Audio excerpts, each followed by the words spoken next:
কেন আপনি মানুষকে ইসলামের মৌলিক জিনিসগুলো শিখাবেন? কেন আপনি মানুষকে ভালো কাজের পথ দেখাবেন? কারণ নবী করিম সাল্লাল্লাহু আলাইহি ওয়াসাল্লাম তিনি বলেছেন, যে ব্যক্তি কোনো অন্য কোনো ব্যক্তিকে ভালো কাজের দিক নির্দেশনা দিবে, ভালো কাজের পথ দেখাবে, সে যদি ওই ভালো কাজ করে, তাহলে যে পথ দেখিয়েছে সে ভালো কাজ না করেও ওই ব্যক্তি যে পরিমাণ সওয়াব কামিয়েছে, ভালো কাজ করে যেই পরিমাণ সওয়াবের ভাগীদার হয়েছে, সে হুবাহুব ওই পরিমাণ সওয়াব পাবে। সুবহানাল্লাহ। আপনি একটু কল্পনা করেছেন? আপনাকে একটু উদাহরণ দিয়ে বুঝাই। যে মনে করুন আপনার পকেটে টাকা নেই।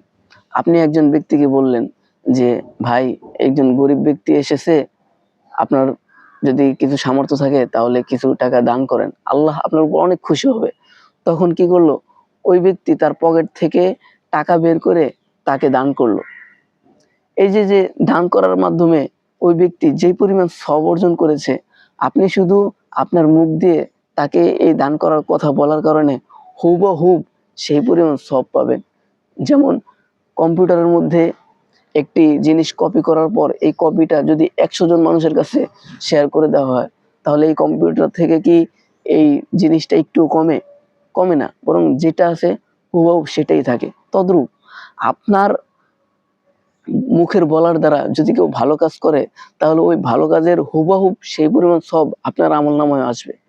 তার আমলনামা থেকে ১ ইঞ্চিও কমবে না।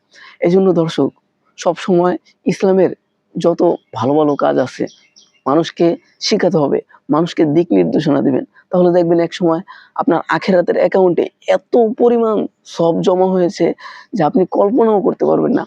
আপনি অবাক হয়ে যাবেন যে আমার আমলনামায় এত পরিমাণ সওয়াব কিভাবে আসলো? এজন্য দর্শক, ছোট্ট থেকে ছোট্ট যেকোনো ভালো কাজ ছোট না। হ্যাঁ? কোনো একটা ভালো কাজকে ছোট চোখে দেখবেন না। আর যেকোনো গুনাহ, কোনো গুনাহকেই ছোট চোখে দেখা যাবে না। আরে এটা তো অল্প গুনাহ, এটা তো সগীরা গুনাহ, এটা করলে কি হবে? এই ধরনের মন মানসিকতা মাথার মধ্যে আনা যাবে না। দর্শক, ভিডিওটি মানুষকে শেয়ার করে দিন। মানুষকে জানাতে হবে যেন মানুষ ইসলামের প্রতি উদ্বুদ্ধ হয়। মানুষ যেন ভালো কাজ করার প্রতি উদ্বুদ্ধ হয়। মানুষ যেন ভালো কাজ করার প্রতি প্রতিযোগিতা লাগে।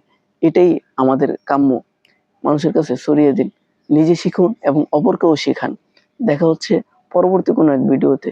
আসসালামু আলাইকুম ওয়া রাহমাতুল্লাহি ওয়া বারাকাতুহু।